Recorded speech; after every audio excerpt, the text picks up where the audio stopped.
welcome back to Beyond the Veil Tarot and Astrology. My name is Candace Marie. Thanks for joining me. I'll be your astrologer this week, and this is going to be the astro weather for June 29th through July the 6th, 2025. Huge focus on Mercury in Leo coming into an opposition with Pluto in Aquarius. If you guys like my content, you want to see more of it, subscribe to the channel, click the bell button below. I'm here every Tuesday, Thursday, Friday, and Sunday using tarot and astrology to make sense of what's going on in the cosmos. Lots of stuff to kind of talk about this week. Buckle up.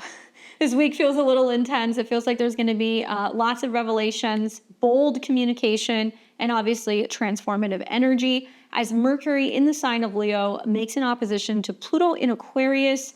Obviously, this is all about revolutionary new energy for the collective. And, well, we're also going to see the Mercury shadow begin. Please don't forget to like, comment, share, and subscribe. Click that thumbs up if you like this video. Consider sharing with other astro-minded friends. And also don't miss my Saturn in Aries boot camp. So if you guys are going through your Saturn return, if it's approaching, if you have personal planets in Aries, I have got my boot camp on this transit that's covering everything you need to know and how to really thrive over the next 2.5 years. Over 2 hours long, lots of strategy, information, and resources for all 12 rising signs, including predictions. And I also created some PDFs, some to-do lists, so that way you guys are kind of working with a plan. So for more information on that, click the links below. You can also find below my website at beyondtheveiltarot.com. I sell personal transit calendars as well as personal one-on-one sessions. If you would like to book a reading with me, please check that out. And while you're there, sign up for my newsletter and check out my courses because I've got all kinds of courses if you would like to learn tarot or astrology. Equally, follow me on X if you guys are on X at BTV Astro for more of the cosmic tea. All right, guys. Well, the weekly vibe in a nutshell, we feel a little bit of like a cosmic pressure cooker. So if you guys are watching this on June 29th on Sunday, you're already feeling the vibes. It's been in the air pretty much since last night with the Mercury-Pluto opposition. This is the major headline from my video, and if you stay tuned to the end of the video, I will take you through the 12 rising signs and talk about what it means for you. I think it's important because obviously we want to watch Mercury transits a little bit more closely these days with the South Node in Virgo and that kind of connection. But also we will see throughout the Mercury retrograde period in Leo in July that when Mercury stations, it's still slightly going to be in an opposition to Pluto. So some of the intense stuff that's kind of coming up, man, we're going to be working with this for like the better part of the next month. So this transit brings obviously intense conversations, sometimes power struggles, mental struggles, and truth bombs that really reshape our perspective.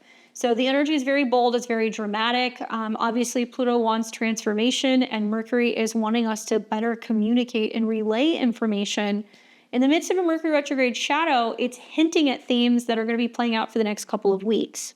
Now, we will also see the final moments of Uranus in Taurus. Next week, Uranus enters into Gemini, but it goes off with a bang. Venus at 29 is going to conjunct Uranus in Taurus. And I think that's definitely shaking stuff up when it comes to love, pleasure, money, relationships, and the markets. And then finally, we're going to see Neptune station retrograde this week. So that's going to be significant. Obviously, we've had Neptune in the sign for the last couple of months. Foggy, kind of unsure of ourselves a little bit. Well, we have an opportunity to roll that back and kind of reassess what we believe in and what directions we're going in. So this week we'll see the moon go through Leo, Virgo, Libra, Scorpio, and Sagittarius. So we're going to see lots of fire energy where things are going to be kind of bold and sassy and then a little bit more introspective as the week kind of goes on. I'm expecting breakthroughs, but obviously tread lightly. Words carry a lot of weight this week, and they can be used as weapons or something that can be used to kind of inspire other people and be a little bit more confident and daring in how we express ourselves. So major transits for the week is going to be Mercury in Leo in opposition to Pluto in Aquarius. And like I said, if you guys are waking up on Sunday morning, this has been in the air pretty much since last night, Saturday the 28th. So maybe there's been a little tension in communication. The opposition's been at a 3. Obviously, intense conversations and power dynamics are going to surface this week. Mercury-Pluto oppositions are like secrets being revealed or communication getting a little bit more raw and intense and sometimes in your face. Now, something to think about is because Mercury's in shadow, some of the stuff we say may come back to haunt us, guys. So mind your words, be mindful. Be mindful of what you're giving power to, what you're saying out loud, what you are thinking about, what you are writing down. And like I said, words can hurt people, especially Mercury, in the sign of creators and lovers and romantic partners and younger people and children, in opposition to Pluto and Aquarius, which is going to represent an audience. So people can be very mean. They can be kind of cruel and critical of people's creative kind of self-expression or what they're putting out into the world or what they're working on. So we want to boost people up. We want them to feel like they're a part of something that's bigger. And we want to really tap into that South Node in Virgo, which is like not being super critical and also cutting ourselves a little bit of slack because we're humans, we're not perfect.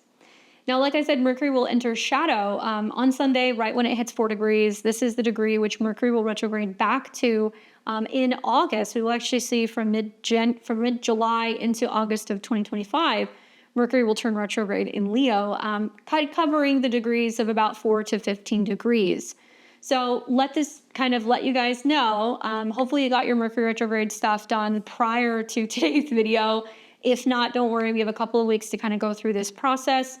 Obviously, this means that some of the effects or the slowdown, miscommunication, or breakdown in schedules, technology, creative projects can definitely come up. Now, it's in the sign of Leo, so themes of self-expression and leadership are definitely going to resurface during Mercury's retrograde later in July. Now, Venus comes into conjunction with Uranus and Taurus on the 3rd. Sudden shifts in relationships are likely, changes in our values or preferences. We can also see lots of changes revolving around finances, and it's at a critical degree. So I'm kind of expecting surprises and this craving for freedom. It'll be interesting to see Uranus leave Taurus, go into Gemini. I wonder if there's going to be big news revolving around banking, crypto exchanges, interest rates, anything revolving around the bond market, stuff like that is definitely going to be a hot topic. Neptune stations retrograde at 2 degrees of Aries, and it's actually going to be retrograding going back into Pisces. So we'll see that in a couple months. But now is the time to really reflect on dreams, spirituality, personal courage. And this is really about kind of breaking down any illusions, letting them dissolve of who we thought we once were, right? Aries. Venus moves into Gemini. It lightens things up a little bit. I like this transit on the 4th. Obviously, love and communication becomes a little bit more curious, a little bit more playful, as well as social, really opening up the opportunity to consider different options, different ways of doing things, and showing love in a more kind of mental way with Venus in this sign. And as we see Venus go into Gemini, it's actually going to play very nicely, pretty much like the 4th through the 7th, where Venus is going to be sextiling Saturn and Neptune in Aries. So this is a very harmonious aspect. It's supportive. This is really great when it comes to like building yourself up, speaking kindly to yourself, feeling motivated, and really blending creativity with responsibility as well as inspiration. So those are the major kind of headlines. Click in the description below. You will actually see all of the text for the week ahead. So you guys can copy that or add it to your calendar if that's helpful. And I'm going to kind of dive a little bit deeper and talk a little bit more about Mercury going into the opposition with Pluto and Aquarius. Obviously, oppositions are 180 degrees, so it's relational. So it kind of takes on the same theme of like Aries and Libra, or the 1st and the 7th house of who am I versus who are we, or what are we doing together. Diplomacy, right, and trying to kind of meet in the middle also comes up when we see oppositions, and we feel kind of stretched. Now, obviously, it's between Mercury and a very expressive sign, Leo, which is ruled by the sun and is very heart-centered, and Pluto and Aquarius, which is meant to be more of like a visionary.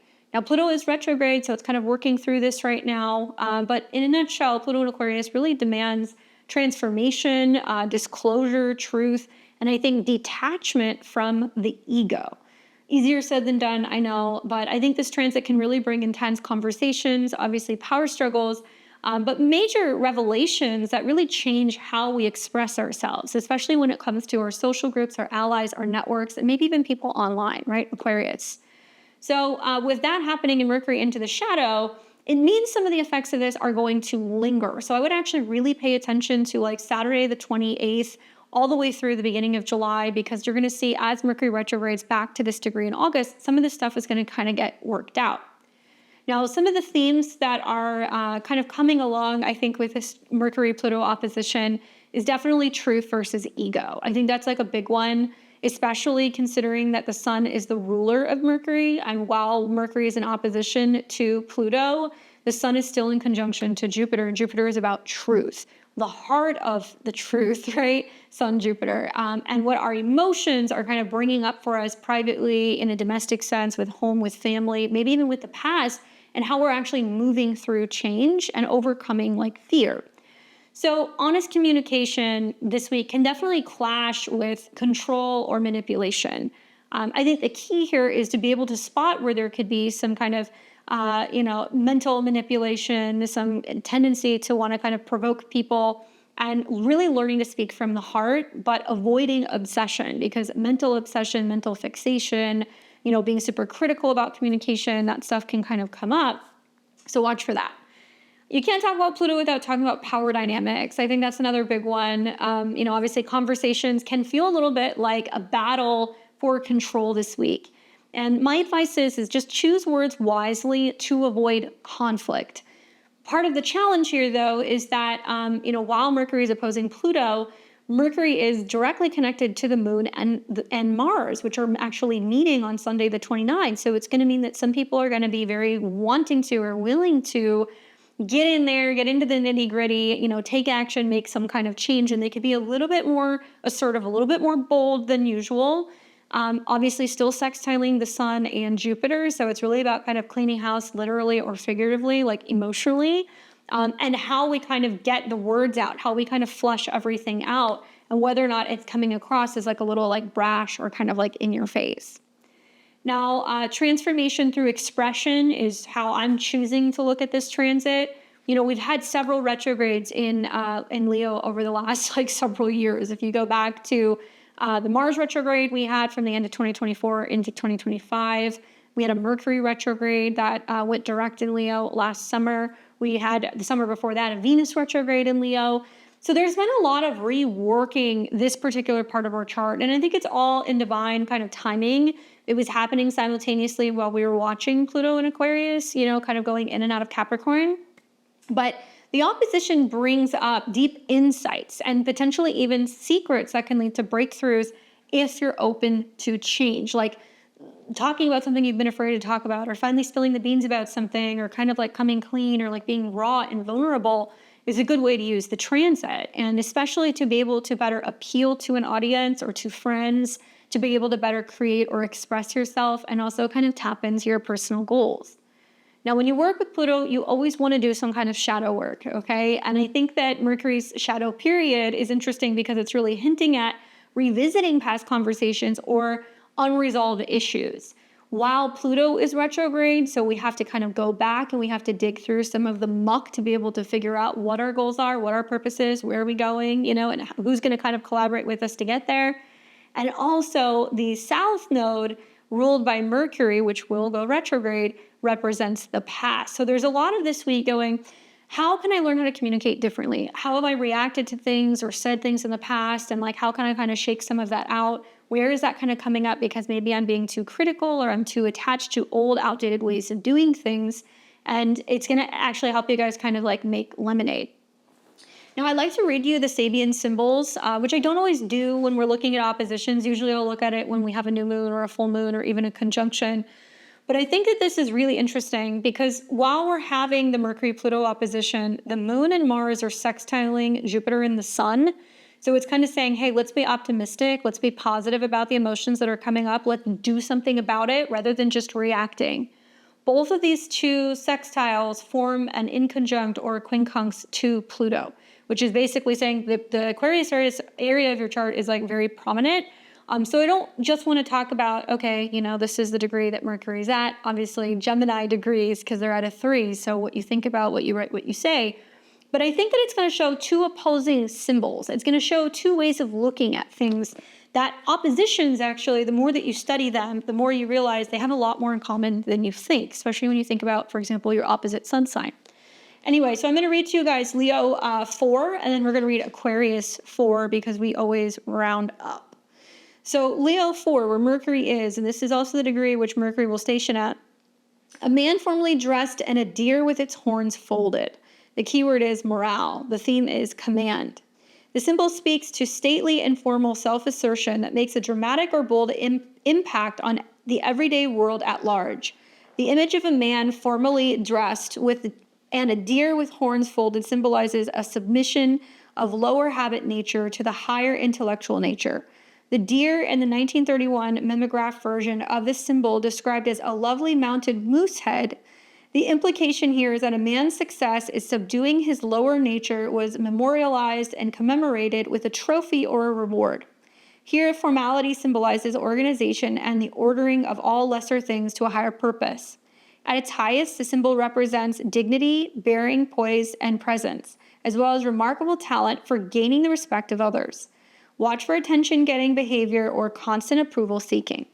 Today, the accent is on self-assertion and getting things to work for you. Situations may need to be more formally structured. Your greatest advantage lies in taking command and maintaining your dignity and poise. Be decisive and consistent. Guard against seeking approval for every decision that you have to make. Don't let others control how you will live your life, which is interesting with the opposition of Pluto.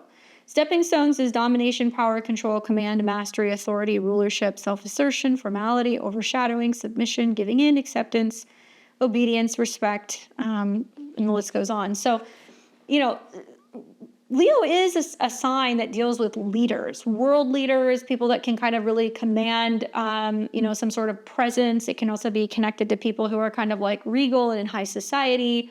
And so really it's about kind of taking a step up and being like, hey, this is what I'm going to do. And this is what I believe in, or this is what I think. And doing it because it comes from the heart, not because you feel like you're seeking approval from other people. So it's about kind of moving away from that, I think, throughout the Mercury retrograde, period. Okay, so that is being brought on by the opposition to Pluto in Aquarius. And this is the Sabian symbol for Pluto in Aquarius out of 4. A Hindu healer. The keyword is therapy.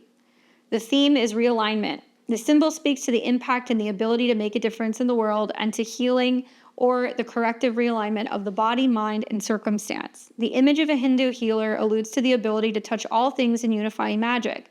The emphasis in this degree is on dedication, spiritual self-discipline, and the perfection of skill method. At its highest, the symbol represents physical or mental mastery and a natural gift for bringing out the best in others. Negative, watch for fraud and fakery. The accent is on realignment. Efforts today will center on spiritual as well as physical healing. Unusual, unorthodox methods may be used to treat particularly difficult situations. Your greatest advantage lies in focusing on the situation as you would like it and to be holding that image in your consciousness. Guard against wasting your time and energy in trying to get rid of or destroy what you don't like. Do your best to understand the reasons for your experience. Be careful not to fall victim to frauds or quacks which promise to cure you of all your ills for the right price. So stepping stones is treatment, care, rehabilitations, restorations, rejuvenation, cure, unification, recuperation, alleviation, improvement, elixir, healing. Well, you guys have probably heard me say, and I said this, I believe, in my Mercury and Leo video. I talked about how, part of the Mercury retrograde is directly tied to Mars in Virgo. So we're going to see lots of cleaning out and changes to health and health reform and things revolving around, caretaking and habits. Also the South Node there. So we're kind of clearing out or dealing with things kind of connected to the past. So I think there's going to be a lot of debate just generally revolving around what is the best path forward when it comes to health and wellness. And, Mercury is going to retrograde in Leo. So it's going to be about, celebrities giving, their input, leaders giving their input. It could also be about children's health and, the practice and I guess the schedule kind of connected to health and wellness and treatments. And Pluto could be like the power structures or anything revolving around how the collective is reacting and responding to certain news that comes up revolving around this Mercury retrograde. Now, it could also be how the public's reacting, to leadership and, information that they're relaying that could be a little bit more sensitive. But I find the connection to the South Node and Mars transit to be really prominent for health and for the job market, and also the impact that may potentially have on particular stocks in the stock market, because speculative stuff in the stock market is Leo. So it's pretty common. I mean, most astrologers will tell you Mercury goes retrograde, you see something happen with the stock market. Usually it'll kind of swing in a different direction. But when it goes retrograde in this particular sign, even more so. And I think that we're going to start hearing more information that's going to be coming out from leaders or people who are in positions of power that are going to be kind of trickling information out that could potentially impact major companies that may be sustaining or suffering losses as a result of information that's going to be kind of coming out in the next couple of weeks and months. So we'll be watching that. I think it's going to have a direct impact on pharma personally, especially because Mercury will be slightly trining Saturn and Neptune in Aries, where individuals will be going through retrogrades in those signs, and it'll be kind of like we're becoming more aware of what we didn't know, what we weren't aware of, what was necessary, what wasn't necessary. I think to be better informed. It's also going to be about individuals and their relationship with, their inner child, with their relationship with romantic partners, Leo, their relationship also with their own joy, their own happiness. And the retrogrades have kind of given all of us an opportunity to really reflect on that. So I think we're going to see more of that kind of coming up in July. But why is it significant? Because it's connected to the South Node. It's not making a traditional aspect, but it is the dispositor of this Mars transit. So you really want to look at not only which house Mercury is, kind of moving through, because that's the area of your life that might feel like it's under construction for the next couple of weeks. But you also want to look at, the Virgo house, because it's got Mars going through their ruled by Mercury, the South Node going through their ruled by Mercury. And this is going to be really kind of touching on where we are releasing, past patterns. And this could be things that, could feel like karmic baggage. It could be stuff that we have done in this lifetime. It could be things that we feel like we're really kind of fed up with and done that we want to let go of. And the opposition is really activating a need to let go, I think, of these more hypercritical kind of Virgo tendencies, like overthinking, feeling like we need to be a perfectionist, to embrace bold, authentic self-expression, right? Mercury and Leo. And it's really also about collective innovation with that opposition of Pluto and Aquarius. So the house where this transit occurs, and each rising sign will really highlight where you're shedding, I think, old outdated narratives to help you step into what could be a new truth. And that could actually come through some kind of interaction with somebody or something outside of yourself. That might kind of bring up that awareness. Now, who this affects the most, obviously, my Geminis, my Virgos, because you guys are ruled by Mercury, so the Mercury-Pluto opposition can be a little tricky for you. But I would also say Leo, Scorpio, and Aquarius, really all of the fixed signs, if you have anything that's going to be around like the first 2 to about 5 degrees, Taurus, Leo, Scorpio, or Aquarius. And it's challenging for Scorpio too, because it's opposing Pluto, that's your chart ruler. It's challenging for Leo because it's in your sign. It's challenging for Aquarius because it's opposing you. So you guys will feel some of the energies, and just keep in mind it'll take a couple of weeks to kind of work this out. And also, I think if you guys have any personal planets about 4 to 15 degrees of the fixed signs, the Mercury retrograde in general will, it will hit you, because it will be either conjunct if you have Leo placements, or squaring or opposing if you have other fixed placements. So definitely this is where it pays to look at your chart or work with an astrologer and talk to somebody as you're kind of going through some of these transits. Now, you guys know me. I love my predictions, and I have quite a few of them for you for this one. And I thought back to, while I was making my Mercury in Leo video, I was like, didn't we have like the blue screen of death where we had like all the stuff that went haywire with all the windows, and we saw airlines were down and all of that stuff? And that was during the last Mercury retrograde. I think it was the shadow, and it retrograded from Virgo into Leo. So I wonder, do we see similar things kind of going on with communications? Maybe. But probably, being somebody who's seen enough natal Mercury-Pluto oppositions, or somebody who's watched clients go through these kind of oppositions, I have realized that probably the number one thing that comes up the most is major revelations of secrets or hidden information. Be that in their own lives, or, stuff that's kind of going on out in the world. That's how I've seen this kind of manifest. And a lot of this is because Mercury governs communication. So think like newspapers, media, journalists, anything connecting to information. That is where we're going to see some of the action. And it's going to be very dramatic, because it's going to be happening, obviously, in the sign of Leo. And Pluto rules secrets, okay? It's about kind of purging and bringing everything up from the underworld and making it kind of visible. And I think it's easier to do actually right now while, Pluto is retrograde. Pluto rules power. It's connected also to the subconscious.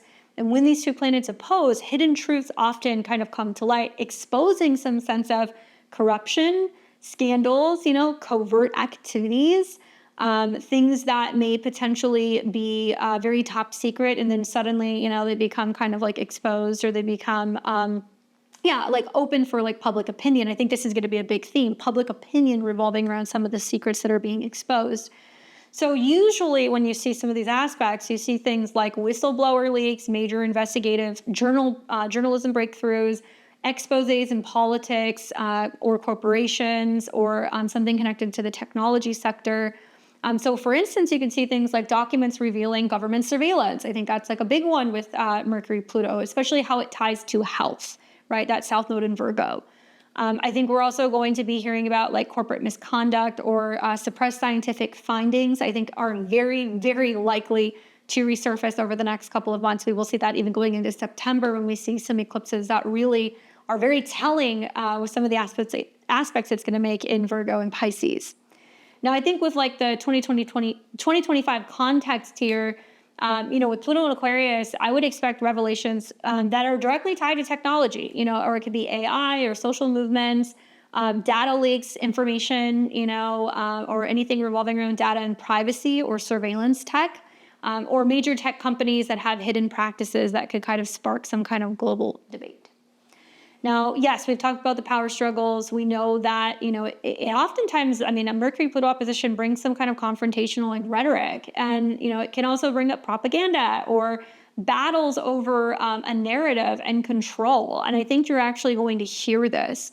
If, Leo is about leadership and Aquarius is going to be about the masses, I think it's going to be about, well, what role does the media play in creating some of this like confrontational, combative, or even like dangerous, hostile environments because of how stories are being projected, or how things are being kind of manipulated, how the truth is being manipulated.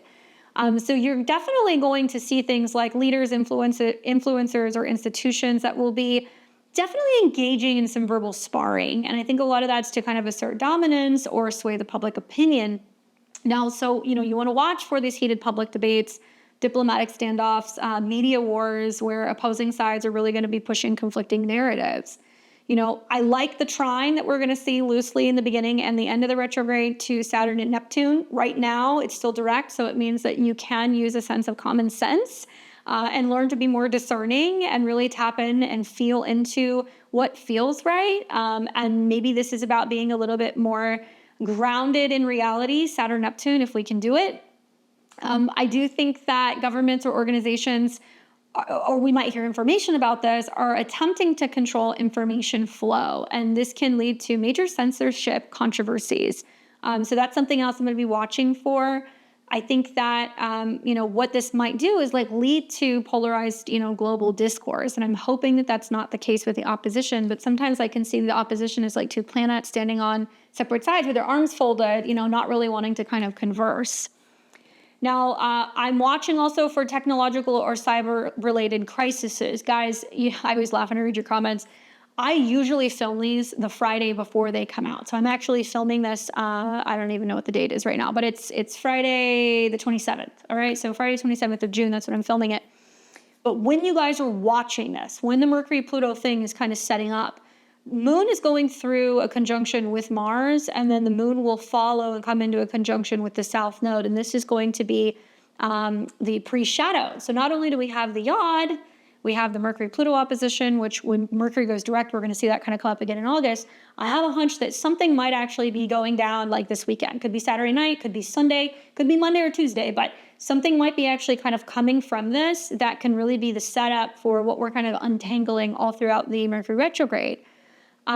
Aquarius is associated with technology, and Pluto can be the darker side of technology and innovation. And Mercury rules communication and networks.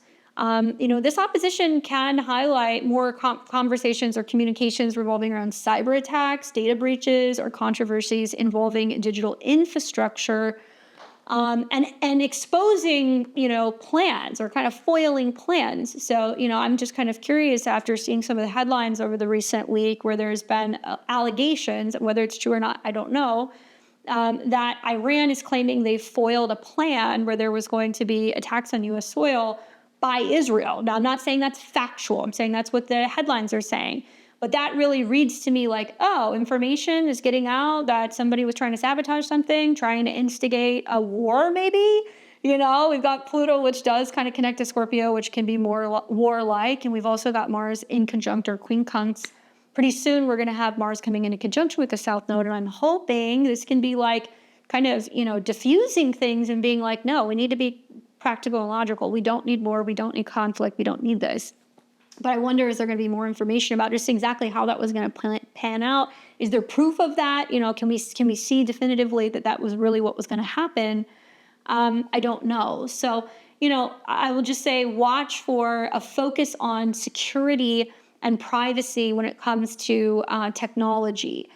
Is there potentially, a high-profile cyber attack? I hope not. Could there be a breakthrough in AI that raises ethical questions, prompting global discussions? Maybe, but I think that's like an ongoing conversation for Pluto and Aquarius in general. Now, you can't talk about Pluto and Aquarius without some kind of social or political upheaval. Like that happens, you see that. Maybe it's not as intense because, it's sextiling Saturn and Neptune. It's also retrograde.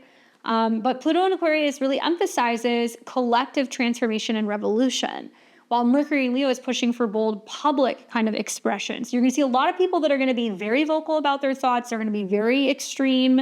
And this can manifest as like protests or social movements or even uprising that is demanding change. Often this is sparked by like a single speech or a publication or some kind of media event, or a creative or a creator or somebody who puts something out there that can be really controversial. So what you sometimes see with this can be like large-scale demonstrations, strikes, online campaigns that gain global attention. And it's like one thing that somebody says or somebody creates that sparks a whole movement. So you can see something like a charismatic leader or a viral message that's really collecting a lot of attention and bringing this kind of to light for the masses. I think a lot of this might be issues of equality, social justice, can definitely be big themes as well. Activism is very tied to Aquarius, and I think there could be some global movements for digital rights or anything revolving around creators, anything revolving around children, performers, and that kind of stuff as well. We do see, and I do think we will see, transformation revolving around media or public discourse, okay? And I think a lot of that's because Mercury is media, the opposition's at a 3, it couldn't be any more kind of Gemini-like, so I'm looking at what are going to be some of the themes revolving around journalism or around media and like the narratives that they're putting out.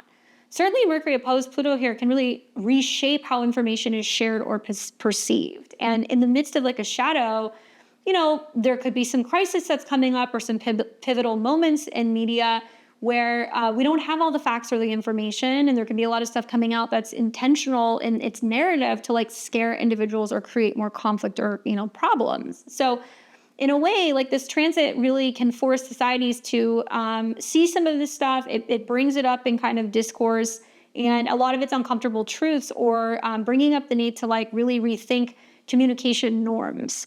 So we might see a shift in media regulations, maybe a landmark court case on free speech or a scandal that changes, public trust in journalism. New platforms or communication technologies can also emerge. And I think that, I'd be expecting revisiting media controversies. There can be things happening in the pre-shadow that can kind of play out for the next month. And especially that challenge traditional outlets, especially in kind of like tech-driven, Pluto and Aquarius. We do see also economic and financial power plays with this aspect, especially because, believe it or not, Taurus, Leo, Scorpio, and Aquarius, these are all financial signs, or they're tied to financial houses. Through the second house, where Uranus is in the final moments, deals with physical security, resources, pleasure. Fifth house is like gambling, taking chances, investing in stocks. Eighth house, Scorpio, is going to deal more with like debt and anything kind of connected to, institutional debt, personal debt, mortgages, lending, refinancing, and then the 11th house does deal with like overall kind of gains. So I think that what's really going to be coming up is like lots of information with Pluto relating to wealth, power, and control. And like that opposition to Mercury is really highlighting financial negotiations, market manipulation, economic exposés, communication around money or resources can become very contentious. That's something that you guys want to keep in mind. And I do expect stock market volatility that can be triggered by leaked financial reports. International trade disputes are likely. Revelations also about cryptocurrency fraud is to be expected. I think that it may very well put a huge spotlight on decentralized finance, especially knowing that Uranus has that tie in modern astrology to Aquarius. It's at 29 degrees. Now it's at least starting to come into a trine. But, having Uranus at a critical degree really tells me that, crypto, blockchain, economic reforms is going to be a huge theme. And I think with Mercury and Leo kind of adding to this, it's going to be about public announcements from financial leaders about some of these major changes and the potential for some kind of like new wealth that's coming in, or some new kind of wealth distribution. And then finally, Pluto has this connection to psychology. It can be about psychological or cultural reckonings when we see oppositions involving these planets in these signs. So I think the transit, in a nutshell, it does bring collective introspection. It can be forcing societies really to kind of face or suppress issues that can be around freedom of speech or communication or technology. It does bring up a lot of psychological manipulation, or talking more about cultural taboos. And conversations can turn towards power dynamics or collective trauma. So a lot of it is like, well, do we not want to talk about the elephant in the room, or do we not want to discuss that? Like, is it too taboo? And kind of following suit in that way, are we losing an opportunity to really discuss things that should be more out in the open and a little bit more like transparent? Pluto and Aquarius, it's really about rethinking societal structures. And I think while Mercury is opposing, it's going to be very much inspiring us to be bold and creative. And I think that it's going to challenge cultural norms, maybe sparking some new kind of global dialogue. Now, personally for you guys, what you need to know is that obviously if you have any of the signs that are impacted by this transit, it can be a little bit more personal for you. And I would just expect that there's going to be intense conversations that are really forcing us to confront hidden truths or fears. It is also possible that creative projects or leadership roles may surface. And maybe throughout the retrograde, we're finding challenges, but we are actually having a breakthrough in the way that we are leading. We're leading by example. Miscommunications are very possible this week, so double check your words and avoid any unnecessary drama if at all possible. Now is not the time to be forcing conversations, signing contracts, making major moves or plans. And likely with Mercury in opposition to Pluto, we are going to see some transportation issues. In particular, it could be local transportation. It can be information revolving around data that's actually stemming from vehicles and cars and where that is going. We could see more issues revolving around, local transportation. We could see more issues with car accidents and pileups and things like that. Obviously, I hope not, but it's possible. And I think that this is all about really embracing change, especially as I watch, that connection to the Moon, Mars, South Node in Virgo while the opposition is taking place. Really what we want to do is we want to be mindful that, look, there is definitely some intensity that's kind of coming up. I think to work through it, it's about being honest and not being harsh with people, maybe speaking our truth and, being courageous, but also doing it in a way where we're more mindful of not manipulating other people or trying to be forceful. Maybe we're more observant of where there's some manipulative tactics that are kind of coming up in communications, relationships, or media. Obviously read the fine print with things too, and reflect before reacting. I have found that, Pluto's intensity, especially with Mercury, can make people very obsessive. And I think that rather than repetitively calling somebody or pushing them for a response or trying to get them to sign something or to have a conversation before they're ready, we actually want to pause and we want to take a second to kind of process things and let the energy kind of settle out a little bit before we kind of proceed forward with communication. In order to do that, I would really encourage you guys, because this is at a 3, to journal, right? To go for a walk, to do some breathwork exercises. It can also be great to really channel this energy into writing or art or anything bold or expressive, because that's what Leo is all about. And embrace change. A lot of this is about letting go of old patterns tied to the South Node in Virgo and really stepping into our own personal power. So that's the Mercury-Pluto opposition. Now we're going to kind of get on with the weekly breakdown for June 29th through July 6th, 2025, kicking off with Sunday, the 29th. So happy Sunday to my Sunday crew. I hope you guys are well. I hope you guys are cleaning this morning, or I hope you guys are at the gym or you're getting active or you're doing something, because that is the best way to work with this energy right now, okay? We wake up in the morning and very early in the morning, the moon was in Leo, okay? I'm Central Time, so I know we've got people all over the world.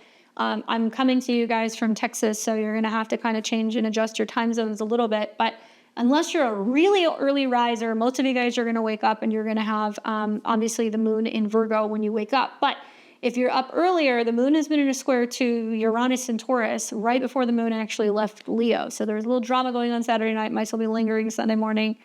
And then we see the moon enter into Virgo. And when it does, it's going to come into conjunction with Mars later today. Now, the positive is that this is sextiling the sun and Jupiter. So it really kind of helps us get things done, be optimistic, be busy. Literally, Cancer is emotions, home and family, domestic zone. Virgo is health, wellness, scheduling, productivity. Get your house in order this morning. Go to the gym, tackle your to-do list, get stuff done, because this is how you're going to kind of negate some of the intensity of the inconjunct of the quincunx to Pluto. Have a plan, and kind of be flowing through that effortlessly. And maybe it's going to allow you to kind of diffuse some of the communication tension that's coming up this morning. It's very likely, it's very possible, it's like we wake up this morning and there's some just jaw-dropping information or some kind of news. Mars is military, right? It's about things that involve, action and people who are wearing uniforms and they're serving and they're jumping into a situation. And it's also about speed and heat. So there could be more threats revolving around, Mercury, Pluto, of attacks, war, conflict, blah, blah, blah. I remember saying in my video, I was like, just because there was like a supposed peace deal that was going on between Israel and Iran, because we were seeing so many squares and the setup for the Mercury retrograde, whatever was agreed upon is going to go back and forth several different times between now and August. So I'm curious to see what's happening today on the 29th with this opposition. We're likely to be a little heated, a little reactionary with Moon conjunct Mars. That's what I'm saying, find an outlet to kind of put it into. Mercury can be about coming up with a new system, right? So being like, hey, instead of, having conflict or going back and forth with somebody or something, I'm going to be, like trying to take the high road and trying to manage or handle the way I react to things better, especially frustration, which happens when we see the moon conjunct Mars. Those are pretty much the transits. I mean, I would say the key transit here is going to be Mercury in Leo opposed Pluto in Aquarius. Mercury enters shadow today. So those of you guys who are sensitive to the Mercury retrograde, you might start feeling it. Honestly, the morning starts off with a very rebellious moon square Uranus. And then even when it goes into Virgo, it's still squaring. By the afternoon, the moon will come into conjunction with Mars. That's really going to sharpen our focus and it really fuels productivity. And then the Mercury-Pluto opposition is getting highlighted because obviously the ruler of the moon and Mars in the south node is Mercury. So it's bringing up intense conversations all day on Sunday. I think some of the sextiles to Jupiter and the sun, they add optimism, certainly, and some kind of like emotional, okay, here's the positive side of things. I would say just try to stay grounded today, avoid power struggles, be careful when you're driving, don't be speeding, take your time, don't be rushing through things. Try to find a way to check some stuff off of your to-do list. So those of you guys who are taking me with you to the gym, or if you're running errands, you go in the grocery store, you're working out, you guys get your gold star. And this is coming out early. So if you guys haven't done that stuff, you've got plenty of time to kind of get some of that stuff done later today. So it looks like we're going to see the moon coming into conjunction with Mars at a 6. And it'll be at a 7. I take that back. Just know that creates a little bit more tension this evening with relationships, okay? So 7s deal with Libra, so it can be about partnerships, business partnerships, clients, romantic partners. And I think that we're going to see a lot of drama. Whenever we see a retrograde in Leo, people who are kind of casually dating each other, we see some back and forth and some drama. And it's funny because this is very much about being kind of heart-centered and what you want, what you love, what you need. And the opposition to Aquarius is kind of like, well, what other people want or what your friends think or like what other people they're potentially dating. So we could definitely see some like intense conversations about, well, where are we? What are we doing? What's going on? Where do we stand? Also, Leo represents children. Aquarius represents other kids on the playground. So you're definitely going to hear some stuff throughout this retrograde that's like, Mom, so-and-so was like bullying me at school, or they use this bad word, or they threaten me. And then we're going to start to kind of see where, there's tension revolving around whether or not we can play well with other people. And I think definitely communication is going to be a huge theme. And I think that this is about finding ways to be able to better express ourselves and communicate and not be threatening, but also not getting threatened by other people and not feeling like we have to kind of water ourselves down or say less or do less or shine less because other people could be Pluto things. They could be jealous. They could be, very, very secretive, they could be manipulative, and there's a lot of like wanting to kind of, when you see Pluto oppositions, wanting to kind of stamp someone or something out. So when I see Mercury in opposition to Pluto, it's like, you're not going to shut me up, and how that can kind of escalate. So definitely watch for that. That can be a theme. You'll see the Moon Mars conjunction. Be nice to people. If you're going out, I said this last week, but if you're like in the service industry, people may not be so friendly. Be kind partners, try to be encouraging with the Moon Mars sextile Jupiter rather than being critical, right? I think we're going to get so much further by building people up, right? And like really, what is this saying? You catch more flies with honey than you do with vinegar.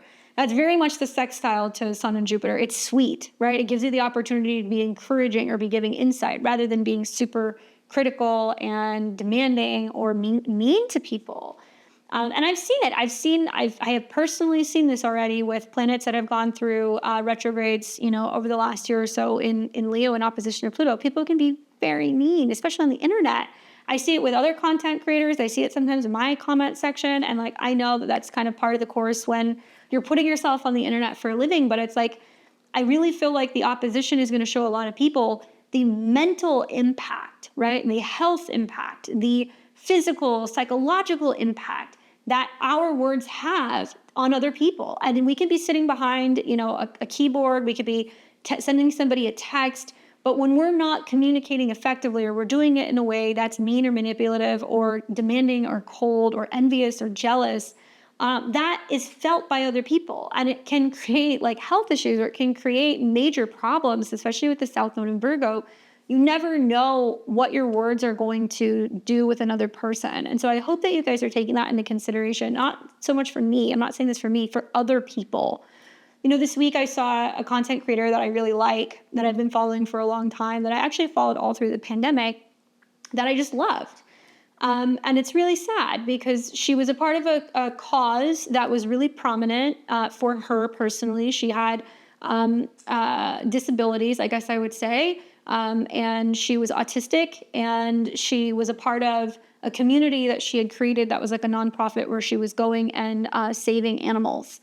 And she was getting bullied a lot. There were people bullying her on Reddit. There were people bullying her on YouTube. There were people who were a part of other animal sanctuaries that were also bullying her. And she had spoke about the fact that she would not say who it was that was doing it, but that it was really sad and it was really hurtful. And unfortunately, in this last week, she took her life. And it made me think of the Mercury-Pluto opposition, that you have a creator, you have somebody who is doing something that's so heart-centered, and also somebody who has challenges in connecting or communicating, emotionally or intellectually in some capacity. If she identifies as being somebody who's going through autistic issues, and she's so obsessive and in love with this thing that she's doing. And people are jealous of that, and people are envious of that. And to the point where people are willing to create rumors or say terrible things about her. And nobody knew that this was going on in the background. It was like a complete surprise to a lot of people that this is what happened. She had a whole animal sanctuary that she had created. She had a husband, she had a daughter, and she lost her life because of hurtful things that people were saying on the internet. And this is a prime example of some of the things that happen when we see some of these oppositions. Now, I'm not saying if you're going through Mercury-Pluto opposition, that's going to happen to you, but I'm saying in a mundane sense, you have somebody who's so heart-centered and creating, and then you have a bunch of hateful, mean people who are clearly, jealous, insecure, lonely. They have too much time on their hands. It's really sad. And I think you're going to see some of the stuff that's going to happen during the Mercury retrograde. So I would just really hope that you guys are using your words to empower other people, to support people, because you don't know what kind of little battles and things people are kind of dealing with behind the scenes. And as a YouTube creator, it breaks my heart because they think that there are so many creators out there that either have to push through it and they'll never acknowledge or talk about some of the comments, but it really affects them. And then there's other people that will be really communicative and vocal about it, and they'll still struggle and they'll go through it. Like, we read what you guys say, and everybody's entitled to, freedom of speech. But if you don't have anything nice to say, maybe not say anything at all. That's an option. I think we all learned that in kindergarten, but maybe that's me. Maybe I'll plug her information or something in the video. So if you guys want to know more about her story, if you guys want to donate to her annual animal sanctuary. I think that would be a really good idea, because I would hope that this would kind of continue on even if we don't have her. And it's just such an important thing to raise awareness, I think, about bullying and stuff on the internet. So I'll get off my soapbox. Anyway, let's go to Monday the 30th. Let's look at what's kind of going on here. So we're going to take the moon continuing through Virgo, and we wake up on Monday and it's still going to be in that sign. However, we're going to see some interesting aspects that are going to kind of be happening on this day, because the moon is going to be coming into its approach with the south node. Not much else is kind of going on. So that moon south node is actually going to kind of happen at night. There's no major aspects, which on one hand, it's like, okay, we get a reprieve. But on the other hand, if the moon's not doing anything, we don't really feel like we're getting stuff done. So the day is still kind of vibing off of this Mercury-Pluto opposition while the moon is going through this sign. Is it easier to navigate now that the moon is away from Mars and we're not so kind of like heated and more likely to have conflict? Yes. But you're not going to see much going on with the moon. So it's kind of coming out of the sextile with Jupiter and the sun. I would say the vibe for Monday in a nutshell is basically like, the moon conjunct the south node in the evening is going to bring some emotional shakedown. Maybe it's going to be about reflecting a little bit. It's definitely still detail-oriented energy all day. Some of us might feel a little bit more nostalgic or drawn to release old habits or things that aren't serving us or things that are kind of breaking down. And I would focus on practical tasks and self-care to avoid overthinking. So for the most part, you're not going to see much going on until the moon is going to come into conjunction with that south node, which is going to happen in the PM hours, actually pretty late. And it's not unusual when the moon conjuncts the south node, because it's in eclipse territory, guys, right? We had an eclipse here in March, and there's another one that's coming in September. So when the moon goes through there, sometimes it can re-trigger things kind of connecting to the eclipses. So I think that a lot of it's going to be about health, wellness, habits, routines. I think there's still a lot of phony data that's going to come out about job numbers and things that's going on with job numbers, and whether or not people are really actually getting jobs, if we're creating jobs, if things are as sound as everybody has kind of made it be. And obviously a lot of the communication stuff kind of connecting to, there's some changes going on in my schedule or in my work or my routine. How can I get creative? I think the positive thing that I have seen kind of happen during a lot of the retrogrades in Leo over the last 2 years has been a lot of people are like, I'm creating, a side hustle. I'm running a business. I am, doing something that is brings me joy. I'm getting back into a hobby just because I love to do it, and it's nice to see those things. So maybe that's kind of getting kicked up for some of you guys, especially with Mercury being at a 5. I think there could be some much more kind of creative energy that can kind of come through on Monday night. Now, this is going to take us into Tuesday. So now we are moving into July. My gosh, where has the year gone, guys? This is crazy. So Tuesday is July 1st, and we wake up with that moon still in Virgo. It's coming out of the conjunction with the south node. Maybe there was a lot of emotional clearing kind of happening last night into this morning. We will see some nice trines in the morning on Tuesday. That moon is going to trine Venus in its home sign. Nice. We're also going to see the moon come into a trine with Uranus. So no major aspects kind of happening on Tuesday. There's a lot of lunar stuff this week. And I think with the moon trine Venus and Uranus and Taurus, it means that we can make physical financial changes to what we're eating, changes to how we're spending. We could be changing our budgets. We could be changing something revolving around our work. And our values are shifting in some way. So perhaps with the moon trine Venus early in the morning, it's better for relationships. It's better for finances, for banking, for anything kind of connecting to crunching numbers. So if you have to do like reviews, if you have to budget something, if you have to be selecting or being very particular about how you're organizing or putting something together, you can do that early in the morning. And then it looks like the moon is going to come into a trine with Uranus at 29 degrees. And this will be in like the mid-afternoon on Tuesday. Moon trine Uranus is like, okay, 29 degrees, something is changing, something's about to shift with scheduling, with timing. Maybe there's going to be changes revolving around also, food, health, anything kind of connected to productivity for providing services. That kind of stuff comes up with the earth trines. And we will also see the moon enter into Libra. So it will leave that 29 degrees of Virgo, and then it's going to go into Libra, and that's going to be in the early afternoon, evening, and the moon will immediately come into a trine with Saturn and Neptune, immediately come into a trine with Pluto and Aquarius, immediately start coming into a square with Jupiter and the sun. Boy, oh boy. Basically, I kind of see this as like, at least when the moon is in Libra, like, yeah, the moon is very aspected. Like we see a lot of squares, but we also see a trine to Pluto. So it could be good for transformation in relationships and relationship goals or socializing and networking.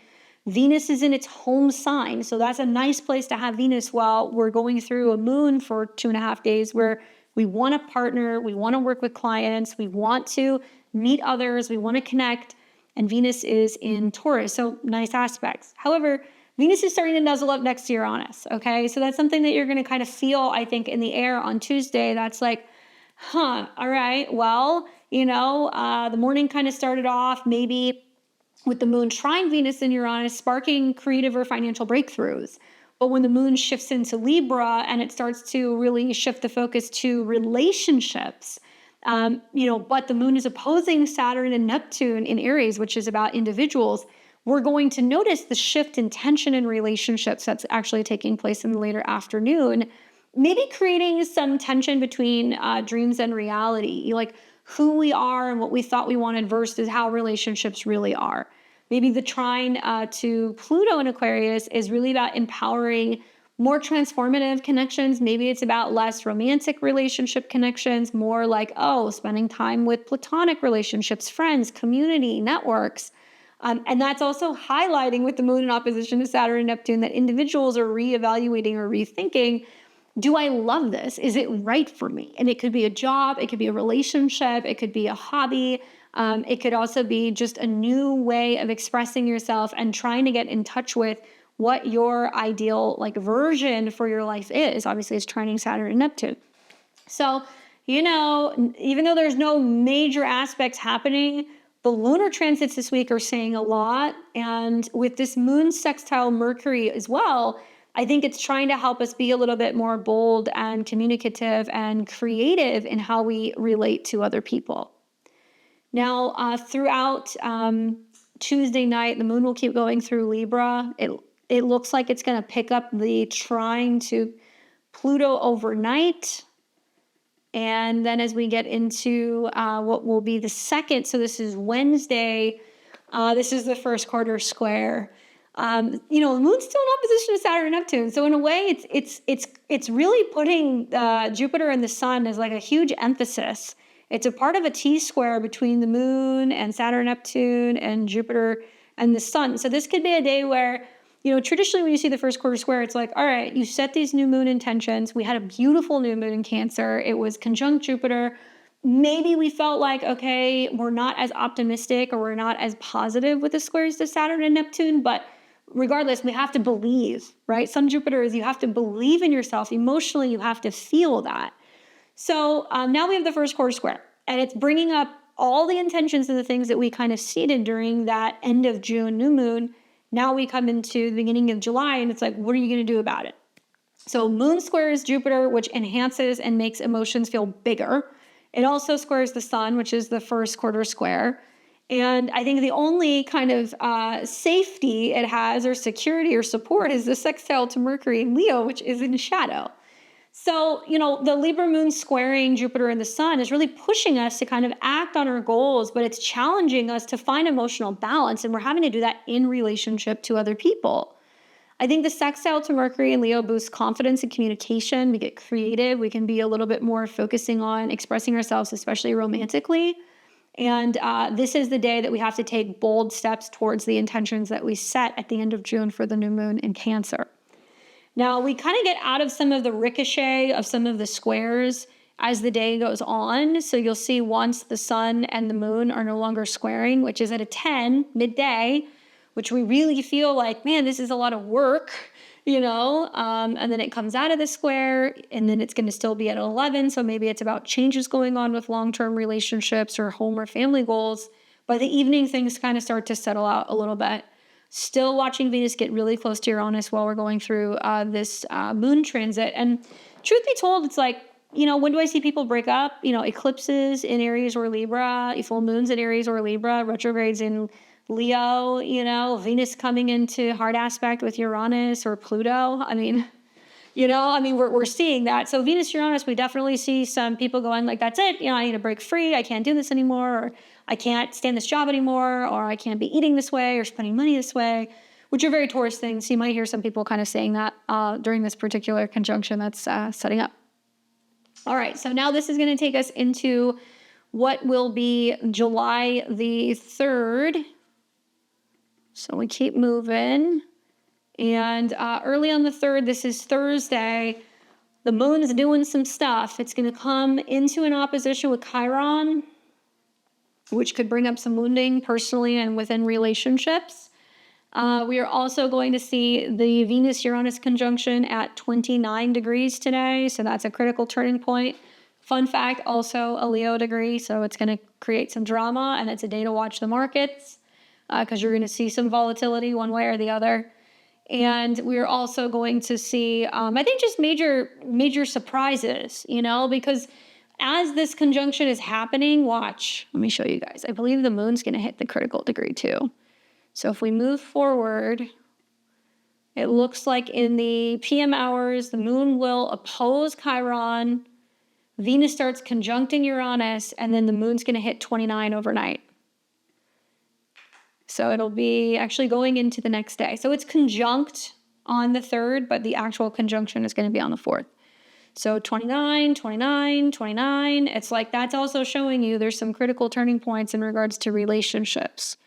So think about that. Look at where Uranus is. It's actually getting ready to leave Taurus and go into Gemini pretty soon. So, I think probably on Thursday the biggest focus is going to be the Venus-Uranus coming into conjunction, even though it'll officially be on the 4th.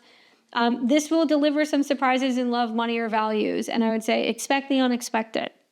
Now, remember that traditionally, Uranus is associated with modern day astrology. Uranus is connected with Aquarius.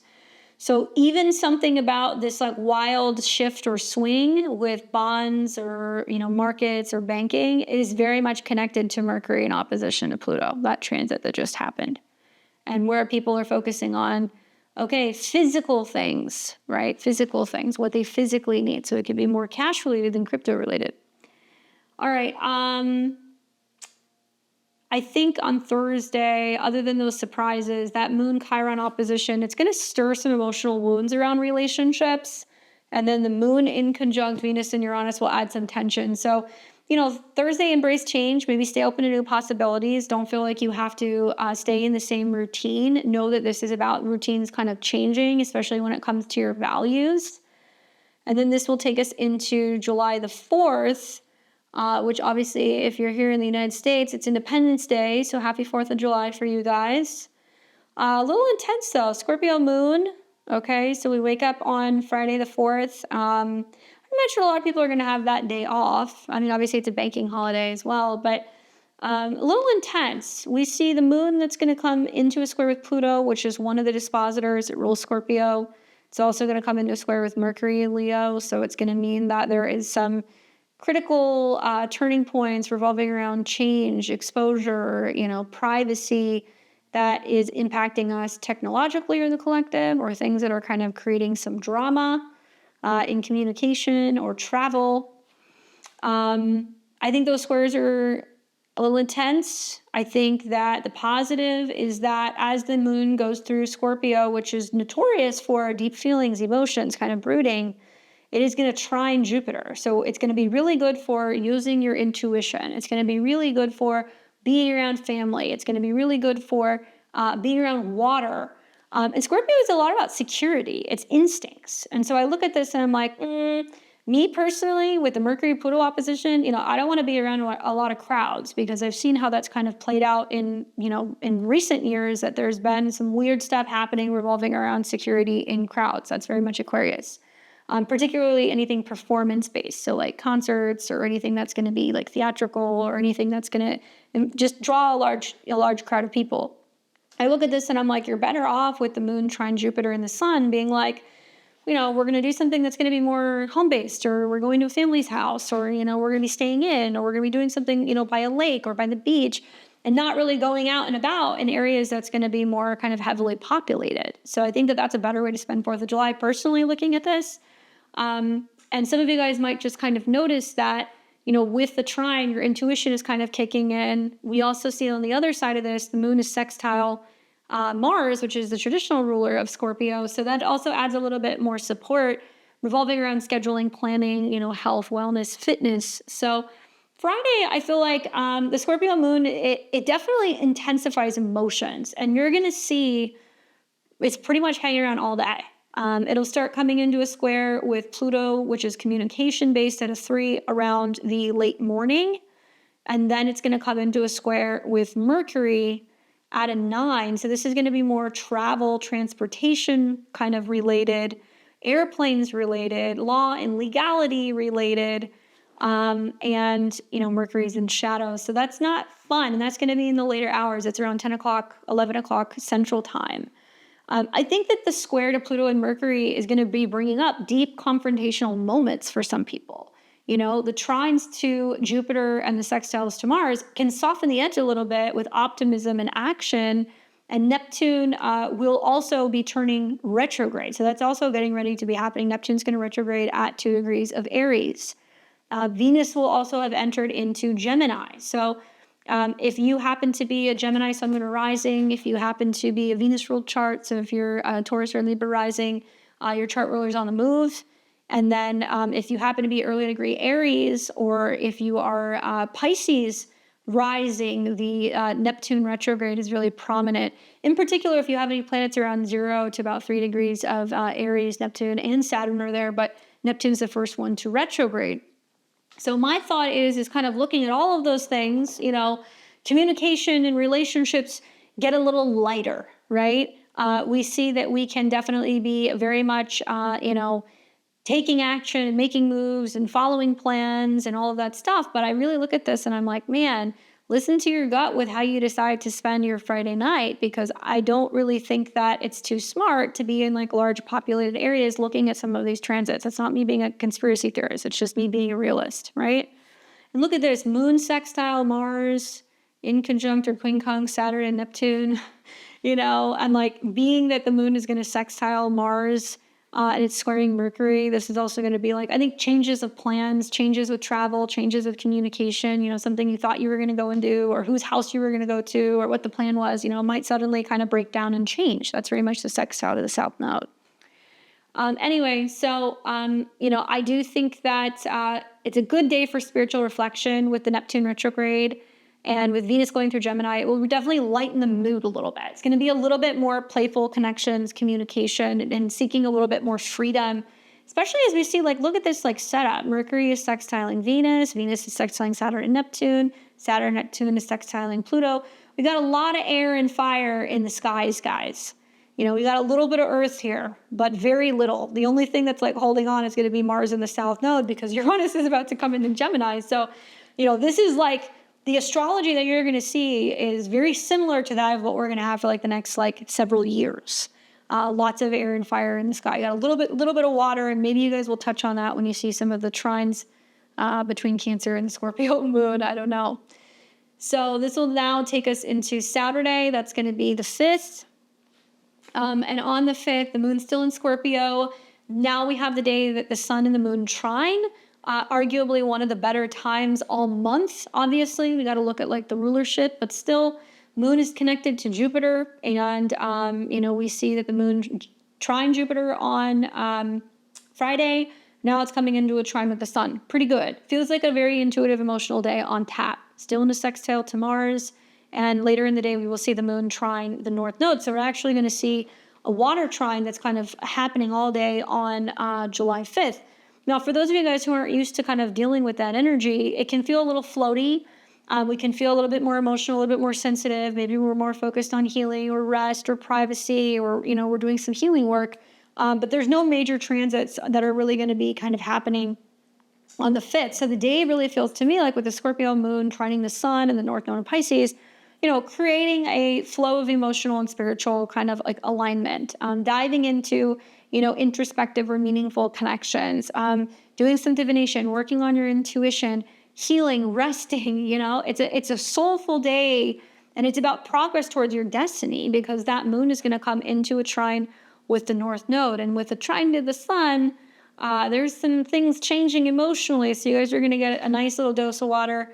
Maybe there is going to be more kind of coming up for people about what their emotions are telling them and what they need to kind of heal or work through. Looks like we will catch the trine between the moon and the North Node happening in the PM hours. And it's at a Scorpio degree, which I like. So that's definitely about major transformation by the end of Saturday night. I kind of feel like with Venus starting to come into a trine with Pluto, a grand water trine. Saturday can be good for anything involving water. So if you want to go be by a lake, if you want to be going camping, if you want to take a walk on the beach, if you, want to do something that's going to be more sensual or connected to music or things that are spiritual or kind of in flow, Saturday night's definitely a better night, I would say, with some of the aspects that you're going to see with the moon. And at least Venus coming into a trine with Pluto is a little bit better socially. It feels less critical than the Venus-Uranus did in Thursday going into Friday. So I think Saturday night would be a better kind of social night. That's just my opinion. But you're dealing with a Scorpio moon regardless. So you guys will have to let me know how you do with that moon. This is now going to take us into Sunday the 6th. And when we wake up, the moon is still in Scorpio. And it's going to come into an opposition with Uranus at 29. So yet another kind of what the heck, kind of a little intense Sunday. It's brief, but you will see that happen. You are also going to see then the moon enter into Sagittarius. And when it does, the mood lightens up a little bit now that we have Jupiter in Cancer, which is the ruler. But the moon will oppose Venus, which I think is going to leave us kind of wanting more. Venus will also be doing her thing. She's still in a sextile to Saturn and Neptune. And we are going to see the moon sextile Pluto, trine Saturn and Neptune in Aries, which is really great for things that are travel related. If you're traveling, if you have to go somewhere, if you're learning something, if you're having to plan something, we're going to see some nicer aspects when the moon gets into Sagittarius. So let's look at that. So it looks like the moon's going to pick up an opposition to Uranus and Taurus at 29 in the early evening. And so I'm curious, Sunday, what news is coming out or getting ready to break, revolving around financial markets, right? Mercury in shadow, Uranus at 29. And usually when the moon's in Scorpio, people get kind of they get kind of paranoid, or there is some sense of information or news that's coming out that's triggering fear or some dramatic change or shift. And especially when you see 29. Interesting that this is connected to Mars and Pluto, or Venus and Pluto, and they're coming into a trine. So I think it's going to be about news revolving around tech or tech markets, or things in regards to just innovations in, Gemini things, communication, software, trading, that kind of stuff, which might actually start be giving us some information about what the markets are going to be looking like going into Monday. Obviously, I believe the markets are closed on 4th of July, so we won't have a market on Friday. It's going to be Friday, Saturday, Sunday, and then Monday. What's going to happen with that moon Uranus opposition the day before could be kind of interesting. All right, so when the moon goes into Sag, a little bit more bright, cheery, optimistic vibe Sunday night. It is going to highlight that Jupiter in Cancer, which is direct, okay? In conjunct or clean conjuncts, but still, it is going to be more, okay, well, what are we learning emotionally? Where are we traveling? What's going on with our roots, our country, our culture, all that stuff. And the moon will trine Saturn and Neptune. So it's good for coming up with a game plan Sunday night and being okay, here's what I got to knock out this week. This is my to-do list. This is what I'm working on. This is what I'm being optimistic about. This is what I'm working on, studying, learning. If you have to plan travel or anything, Sunday night's not a bad time to do it. Because not only will the moon be in a sign that's connected with travel and education, trining Saturn, but it's also going to start coming into a trine with Mercury. So I would even say Sunday night, July 6th, Monday, July 7th, you'll catch the moon trine Mercury as well. So if you have to get that in and you have to schedule anything, Sunday night, Monday morning is going to be the time to do it. I think that the vibe here is just like the Moon Uranus opposition. It's going to bring some emotional, kind of turbulence. But once the Moon goes into Sagittarius, it's going to kind of lift our spirits from more adventure focused, more education focused. Venus's sextile to Neptune is kind of dreamy. And obviously Saturn is there. So it's about dreamy inspiration, personal accountability, commitment. And she's starting to also come into a trine with Pluto. So people are going to feel a bit more passionate. They're going to be feeling a little bit more social. Obviously, this is in air signs. And while this is the last day of Uranus and Taurus, look at this, 29 degrees and 59 minutes. So when we get into next week, when we get into Monday, Uranus will be going into Gemini. But it's a sneak preview, right? We see Uranus in Gemini for a few months. We see Saturn and Neptune in Aries for a few months. But this is all almost like the dress rehearsal. This is the dress rehearsal for 2026. You're going to start seeing glimmers of what these new planets and these new signs are going to bring, and they all aspect each other. We know that air and fire, they fuel one another, right? The flames get bigger when you have air involved. So we're going to see some very different astrology this year, guys. That is the week in a nutshell. Let's talk all things Mercury in opposition to Pluto. I know conversations we don't want to have, but I feel like that's the whole point of the transit. And likely some of this stuff that I'm going to be bringing up for you, you're going to go, yeah, I've been feeling that since last night, okay? Because that's when the opposition really started kind of kicking off. As a reminder, pretty significant for those of you guys who are ruled by Mercury. So my Gemini, my Virgo risings, but equally Leo, this opposition's happening involving your sign, and Aquarius, it's in opposition to Pluto in your sign, and Scorpio, you're just kind of like thrown into the mix because it's your chart ruler. So at least in a modern day sense, so you're being challenged to in some way, shape, or form. So let's take a look at the Mercury-Pluto opposition, basically what it's going to mean for the 12 rising signs. I'm going to be taking a look at Mercury's rulership, especially in connection to the South Node in Virgo, how it's impacting the 12 rising signs and the houses that it's involving. I'll be giving you guys some themes, some predictions, and some tips in how to navigate this. I'd love to hear some feedback from you guys and how this manifests for you, so definitely let me know. And we're going to start with listening to your rising sign. So listen to your rising sign. This will be whole Western astrology predictions. You can listen to your moon sign or your sun sign as well, but definitely listen to your rising sign because it's going to show you where the tension is kind of brewing. Anyway, let's start with Aries and Aries rising. Aries, you've got Mercury in Leo in opposition to Pluto in Aquarius, okay? So this opposition is taking place in your 5th house and in your 11th house. Mercury in the 5th house is about creativity, it's about romance, it's about children, it's about your own personal joy, okay? And Pluto is in your 11th house. So this is like your friends, your community, people online. It can be about your goals. And obviously Mercury is strongly tied to the Mars transit, which is important for you because Mars rules your chart. But it's tied to the South Node transit and stuff kind of going on in your 6th house of work and health. So one thing I will say that works in your favor, Aries, is that, it's directly tied to you making time for the things you want to do. You have a hobby you want to do, you want to hang out with your kids more, you want to get back into dating, you want to launch your own business, whatever. Mars going through the 6th house connected to this transit is like, make the time, make the necessary changes. Equally, Mercury has a slight trine to Saturn and Neptune in your sign where you have the capabilities of becoming more self-aware. You have the capabilities of also being more committed, I think, more mature, and having much more of a clear vision for yourself and also your future. So that can give you a little bit more of a capability of reeling in some of the drama, I guess I would say, with the trine to Saturn and Neptune.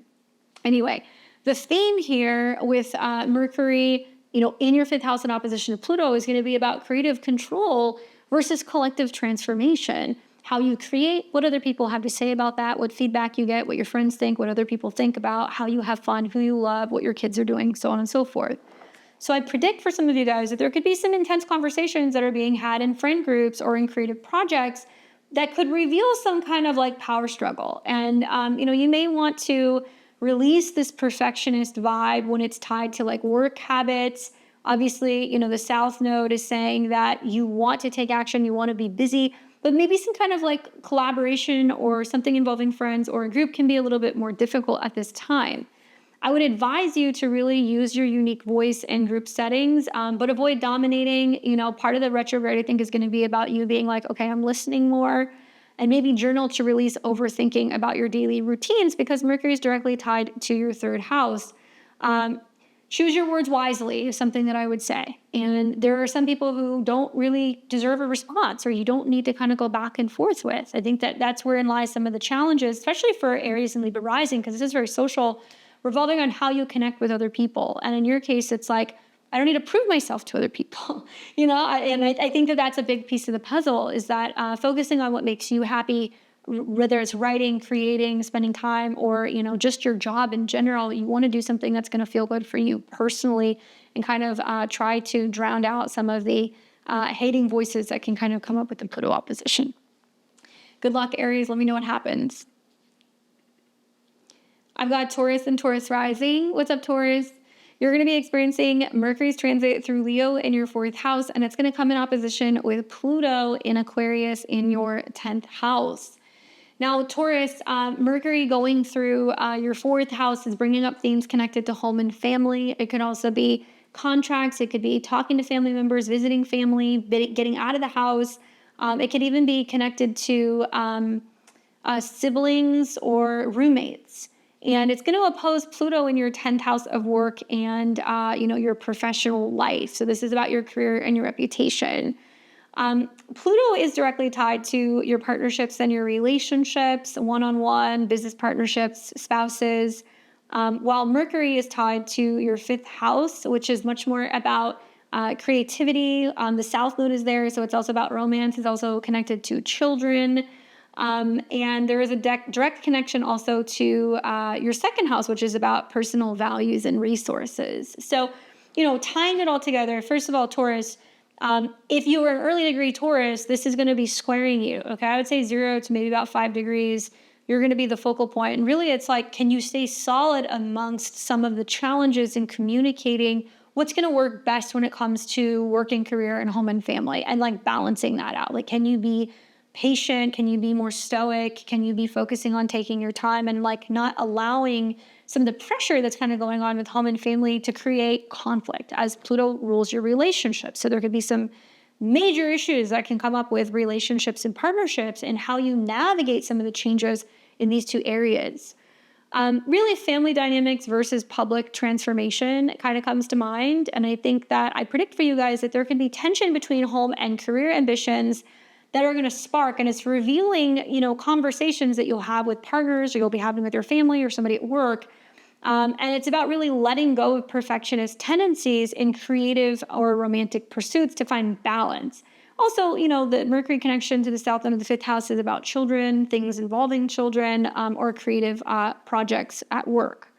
I think that for me, a tip I would give you guys is like have honest conversations with family, but don't force having control, and maybe reflect on, how past creative blocks have held you back.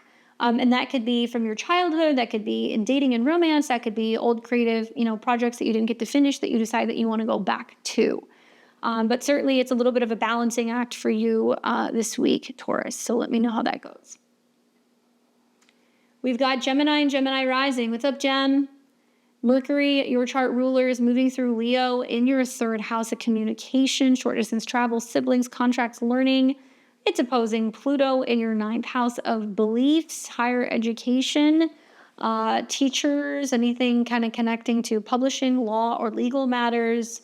And I really feel like with this opposition, it's fairly personal for you, okay? Because, you're Mercury. So wherever Mercury goes is what you're doing. So there can be more focus on learning, traveling, signing contracts, looking through the details, maybe planning some trips in the future. Maybe it's going to be about communicating or anything kind of connected to siblings or your immediate kind of community. Now, when you see this opposition that's going to be kind of playing out, it's also taking into consideration Mercury's tied to your 4th house where Mars in the South Node is. So it's also going to be about home and family. I think that the opposition, in the 3rd and the 9th really is about bold ideas versus transformational beliefs. And it's possible this week that like your words really, really pack a punch. Like they carry a lot more power than usual. And you'll see that there could be debates that can kind of come up over beliefs or philosophy. And that could be about your family, that could be about your living situation. It could also bring up some like tension revolving around housing matters or traveling and family. And I think that the key here is to really release critical family patterns, communicate with clarity, read the fine print. Mercury's in shadow in your third house, especially if you're traveling, buying a car, signing a lease, those things you really want to do your due diligence to really look at thoroughly. And this is about speaking confidently, but also listening to other people's perspectives. Because there could be a lot of perspective that you're getting with the opposition. Maybe clear old family narratives through journaling. That could be really helpful during this transit. And obviously, the Mercury retrograde and all this is going to be very much tied to Uranus once Uranus is in Gemini. So a lot of you guys might just feel like, that's it. I have to travel, or I'm going to finally say something, or you kind of feel like you're bursting at the seams and like communication is going to become very significant here over like the next week or two as you see that ingress with Uranus. So stay tuned for that. Okay, we got Cancer and Cancer rising. What's up, Cancer? You're going to be seeing Mercury in the sign of Leo, moving through your second house of money, resources, self-esteem, coming into an opposition with Pluto and Aquarius in your natal 8th house. Now, for you, my Cancers, as Mercury goes through the second house and it opposes Pluto, it's kind of touching on the themes of your 12th house, which could be things that are kind of hidden or more subconscious. The third house of what comes directly out of your mind, what you think, what you write, where you go, where you travel, what you're learning. And it's going to oppose Pluto in the house of other people's money, resources, finances. And Pluto deals with your own personal joy, creativity, or dating. So the opposition in a nutshell in the second and the 8th house is very financial. There's a lot of like self-worth versus deep transformation that's kind of going on. And like, do I know? Do I believe in myself? What am I capable of doing? And overcoming fears of intimacy, transformation, letting go, or like money challenges that can come up with other people. So financial discussions around shared resources can get a little heated.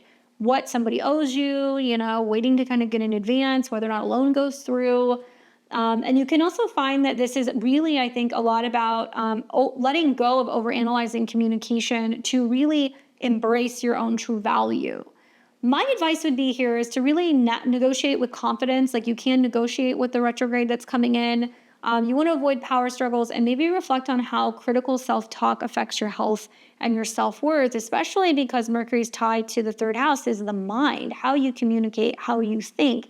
You can't let a number in a bank account dictate or determine your personal value. A lot of this is you restructuring the way that you look at yourself and like building yourself up.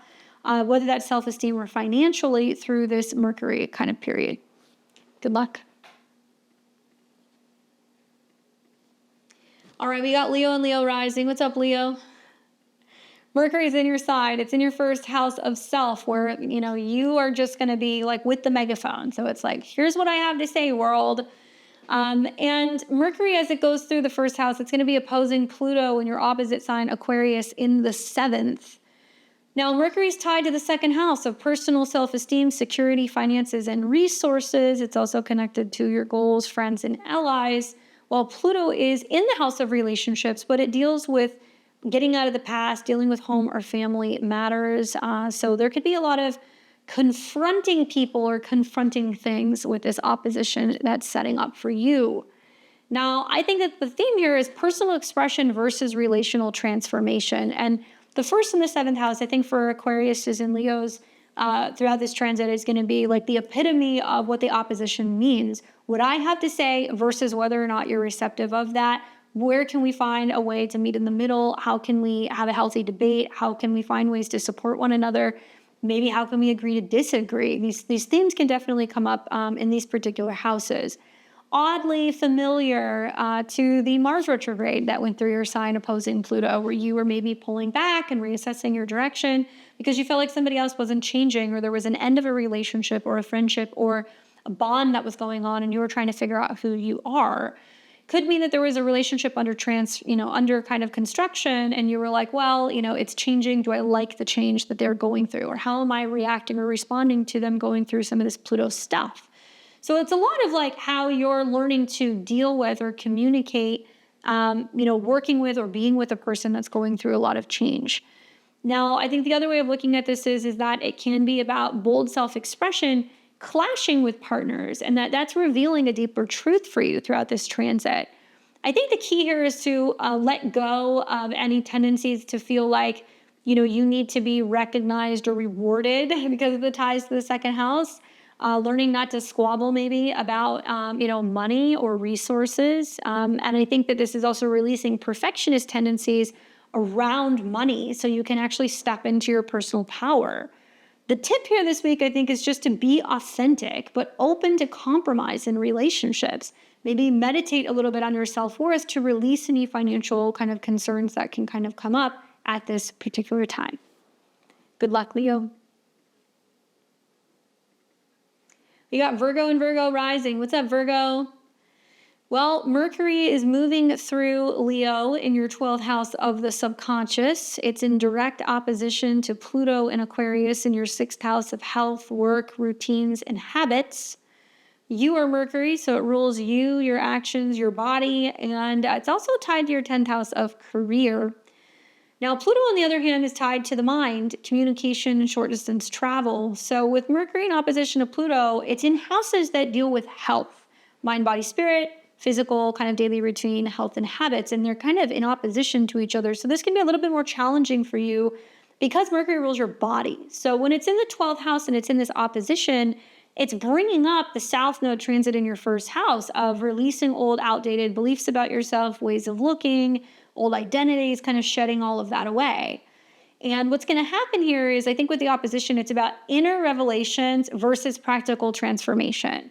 What am I becoming aware of? What I've been thinking about? What have I been dreaming about? What have I been journaling or meditating on? And this is all about how to navigate a work matter, an issue with an employee, something that's going on, with your health or your habits, and trying to find a way around that so you feel like you can overcome and you can kind of deal with some of these challenges.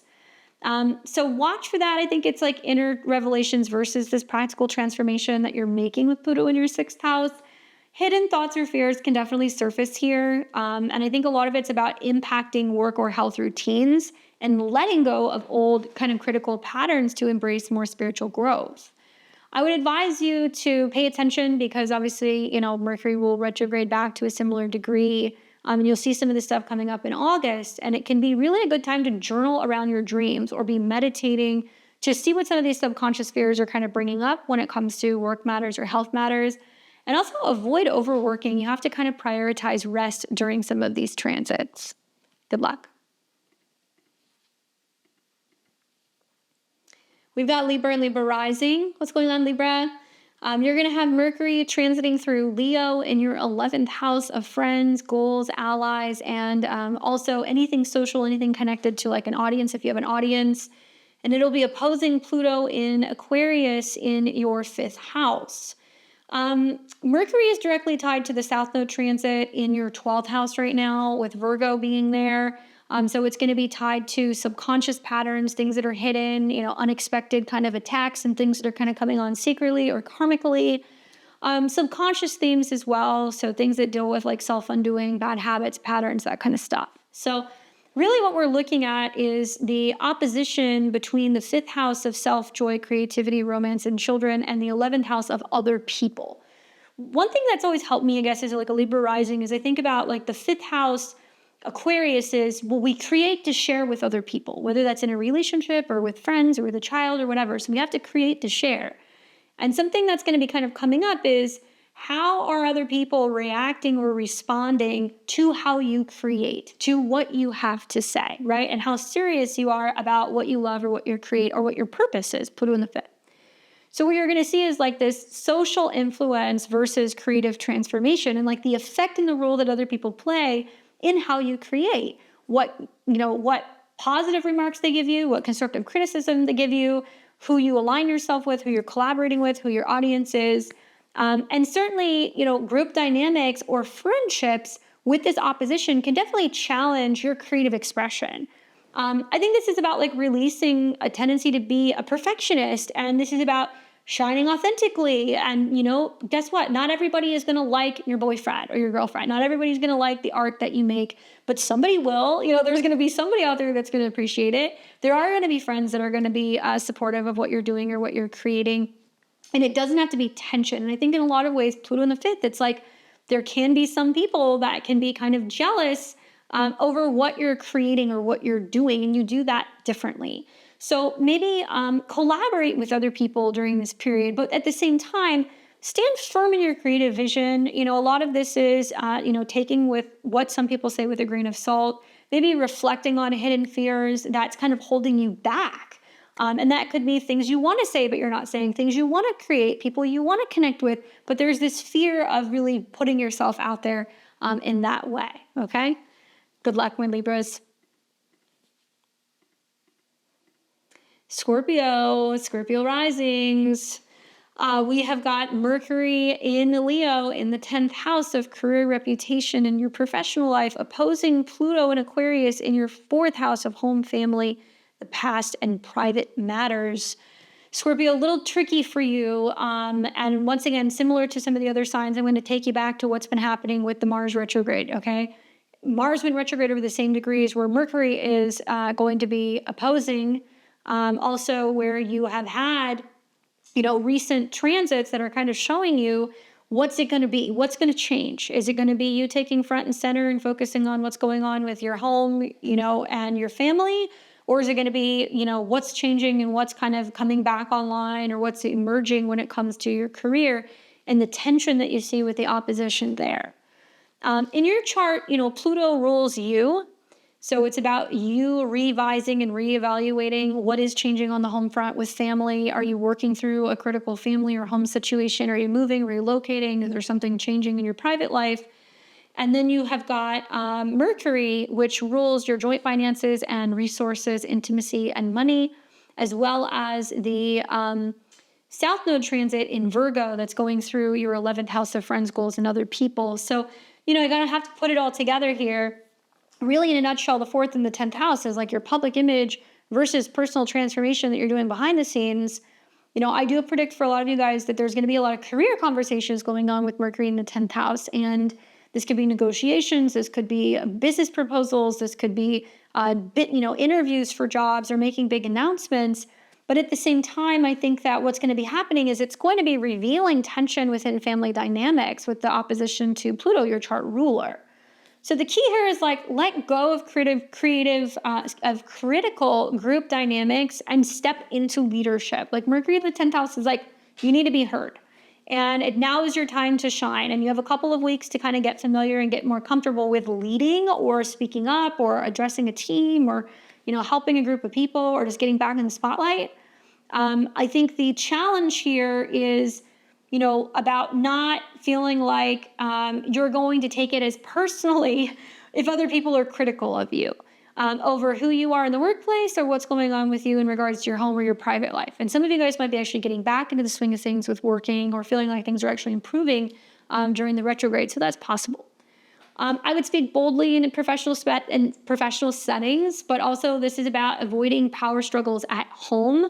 And so I think as a Scorpio, a lot of it's kind of okay, you can be in control of what's going on at work, but you may not feel so in control of what's going on at home or what's going on emotionally or what's going on with your parents or with your living situation, or your roommates, or there's something going on that you're yeah, I'm putting on my happy face and everything looks fine and I'm running the show. But behind the scenes, Pluto retrograde tells me that it could be kind of messy and that maybe you do have to rework or rethink how you're showing up professionally if it's detrimental for you emotionally or for a home or family situation that you need to be more present with right now. That's possible. You may have to kind of communicate that to a group of people, and your goals might be changing about these two particular areas of your life. My advice here, I think, is just really reflect on how friendships shape your goal and maybe what your goals are revolving around your career and your professional, life in an aspect to your home, and getting real about what goals need to change. Maybe it's possible you have a friend that's giving you some insight, or they're kind of talking to you about, well, this is how you navigate the situation. This is what you should do. And you're wow, that was really good advice. So when in doubt, ask for help.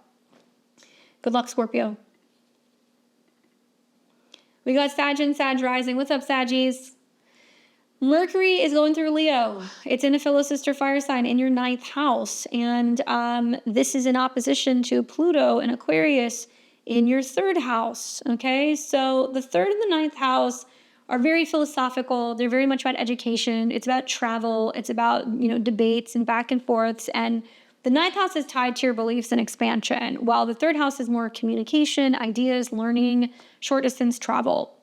Now, this opposition is very much tied to the South Node in Virgo, as well as, the Mercury transits kind of connected to Mars and the South Node in your 10th house of career.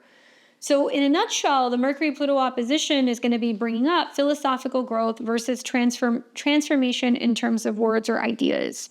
Obviously, Mercury in the ninth, you want to be traveling, right? You want to be learning, you want to be teaching, you want to be, experiencing things out in the world, but that's getting kind of challenged. And Mercury rules relationships, be that with clients, with romantic partners, with spouses, business partners, as well as your professional life. So I could see some of you guys making some really bold statements about being like, hi, I just quit. This is the new location I'm moving to, or taking some time off of work, going to be traveling, like be back soon. So there's going to be some aspect of sharing some of that information and being a little bit more vocal. It can be bringing up debates over beliefs or education. That can get intense. Communication, even with like siblings or extended relatives, could be a little difficult. And this is also going to reshape how you communicate. So I think a lot of this is going to be about releasing, perfectionist career habits, right? If you've been overworking, overdoing it, and now you're tapping into the ninth house, which is I want to learn, I want to publish, I want to teacher, I want to travel, and it's really about expanding your horizons. So for Sag risings, I would say one thing that benefits you guys is that, Mercury is sextiling Uranus, which is about to go into your seventh house. There could be a new therapist, there could be a new relationship. Some of you guys might be talking about traveling or getting married or, having celebrations or ceremonies there. And it's also going to create a fire trine, especially if you have early degrees, Sag, Sun, Moon, or Rising, between your ninth, fifth, and your ascendant. So you're the only sign that's going to get that fire trine. Make the most of it, share your ideas boldly, but stay open to other people's perspective, leave room for healthy debate, and reflect on how career pressures can limit your growth. And it limits your ability to continue learning or write that book or go on that trip and do the things that you have been really wanting to do. Good luck, Sag. We've got Capricorn and Capricorn rising. You guys are going to experience Mercury going through the sign of Leo in your natal 8th house, opposing Pluto in Aquarius in your natal 2nd house. Now, Mercury is going to be going retrograde in the 8th. So this deals with taxes, intimacy, transformation, other people's money, monies of some kind, alimony or child support, that kind of stuff, inheritances, insurance matters. And it's going to be connected directly to your 6th house, which is about health and habits, as well as the 9th house, which is kind of tied to your beliefs. It could be travel related. It could also be connecting to law or legality, even education. Now, it'll oppose Pluto in the 2nd house of personal finances, but Pluto is going to be tied to your goals, your friendships, and, some of your associations. But the Mercury-Pluto opposition for you and for Cancer rising is very financial. It's very much kind of connected to self-esteem, self-worth. What do I have versus what do I want? What do I need more of? Or what are they willing to give me? And I look at the Capricorn rising and I'm like, all right, it's about deep transformation versus personal values. You're going to see Mercury turn retrograde in your 8th house. So there's going to be an opportunity to recoup or bring in money that's been owed to you, or handle a tax or a financial kind of situation. Or sort something out or negotiate something. And I think this trend is all about financial or emotional power struggles that can definitely surface, challenging your sense of security. But if you let go of rigid beliefs because of that tie to the 9th house, you will be open to embracing change. Your personal finances is connected to Aquarius, which is ruled by Uranus. And Uranus is about to change signs. So a lot of Capricorn and Capricorn risings are about to get a new job. There's about to be a dramatic change in your daily routine. Maybe it could be that there is some money that comes in that gives you the ability to finally take some time to rest, recover. Maybe it means that, you're looking at your finances in a different way and you're open to working for yourself or taking on a second job. I don't know. It depends on your personal chart. But I do think that I would be honest in financial discussions, but avoid the need to feel like you need to control things. This is about reflecting on how old beliefs shape your values. And this could be your belief about money or other people's money or what is owed to you or what you're supposed to get. And I would watch some ongoing back and forth kind of financial situation play out between you and another person, likely throughout the Mercury retrograde. Good luck. Oh, and also one other thing, Mercury trine Saturn is really good for you, especially if it's dealing with home, family, property, or estate matters. I think that's actually really benefiting you throughout this transit. All right, good luck. We've got Aquarius and Aquarius rising. What's up, Aquarius? Mercury's going through your opposite sign, Leo, in your 7th house of relationships and committed partnerships, as it is opposing Pluto in your 1st house of self. So maybe beneficial also to listen to Leo, even if you have no Leo placements, just so you understand the dynamic of where partners are coming from, so you have an idea of how to kind of navigate this. Obviously, a little difficult when you're dealing with planets in your opposite sign, because it's a lot of having to listen to other people, having to go back and forth with other people, having to consider other people. And sometimes it's things that are completely out of your control. So, a Mercury retrograde there is going to show where there's an ability to either reconnect, reassess, or find ways to better kind of communicate with others. Now, the 7th house is about relationships. So like clients, therapists, business partners, spouses. It's going to oppose Pluto in your sign. So this is about yourself and your personal identity. While Mercury is tied to the South Node transit in your 8th house, which is very much about shared resources, intimacy, sex, values, joint finances, all of that stuff. So to me, I look at this and go, okay, there's going to be a lot of back and forth that you're going to have with another person. And you might feel like, you're a little bit more, I'm reflecting on what they're saying. I'm learning to respond differently. I'm learning to not let other people get my goat. But they could be quite bold and, dramatic, or there could be a lot of like financial stuff or intimacy related things kind of coming up with his opposition. Now, really the theme here is relational dynamics, 7th house versus personal transformation, Pluto in the 1st. Pluto's retrograde, so that helps you a little bit. I think you have a couple weeks to work out the Mercury retrograde in your 7th, but this is going to show you where something that somebody says could spark something that is going to test you to see if you're going to react in some extreme way, especially because, Pluto rules your 10th house of career and reputation. So you might feel like somebody is kind of hitting at you or swiping at you and you're like, I'm not going to respond to that. And if you do, it could be like a bigger, ordeal. I do think that with this opposition, partnerships will definitely challenge your sense of self. Okay, that's going to happen. Look at what happened with the Mars retrograde. Look at what happened with previous retrogrades. Likely, this will spark some kind of intense conversation, but intensity doesn't mean it has to be definitive and it's over. What's working in your favor is that this is sextiling Uranus, which is about to go into Gemini, where you can have more spontaneity and fun in relationships. It's also going to be trining Saturn, which is one of your co-rulers in the 3rd house, where you're learning to listen, not just speak. And Pluto retrograde is saying a lot of the same things. So you can let other people kind of get out of their system, be dramatic, and then you're like, okay, I'm done. All right, cool. Let's talk. And I think it'll be a process over a couple of weeks that you'll go through this. But I think this is also about releasing perfectionist tendencies revolving around finances, revolving around intimacy and vulnerability with that connection in your 8th house. And I think there might be a lot of money stuff coming up about other people. So other people like your kids or even your spouses, your romantic partners talking to you about their financial changes. And I can see that because of the transits going through your 8th house. Communicate openly with partners, but stand your ground and maybe journal to release fears around vulnerability. I think that can be really helpful with some of the trines to Saturn. Good luck, Aquarius. Let me know what happens. All right, we got Pisces and Pisces rising. What's up, Pisces?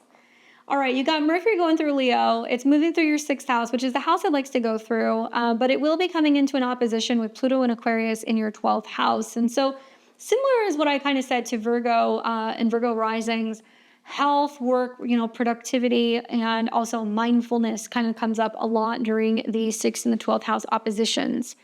Your 6th house is about work, health, routines, and habits, where the 12th house is going to be more about your subconscious, your rest, self-undoing, hidden enemies, things going on behind the scenes.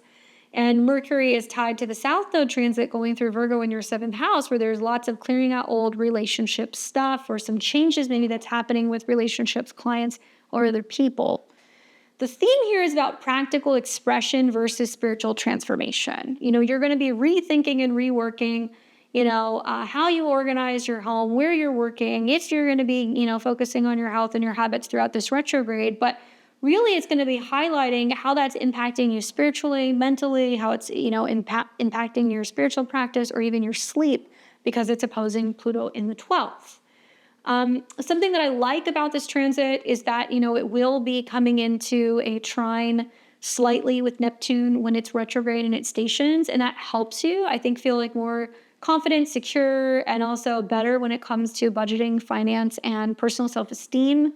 I do think that, work or health routines can definitely face subconscious fears or reevaluations. And that could be letting go of an old schedule, changing something about your habits, changing jobs, changing gyms or doctors, and maybe letting go of critical relationship patterns to find balance because of that tie to your 7th house, where, stress can be kind of coming in because of how you're communicating with somebody at work, or, some stuff that's kind of coming up in relationships, where relationships can be causing some intensity, or there could be some volatility or conflict happening with certain relationships that's making you go, this is not healthy. This is not working for me. And it's like disrupting my spirit. So how do I change it? And then you'll go through that change during, I think, the Mercury retrograde.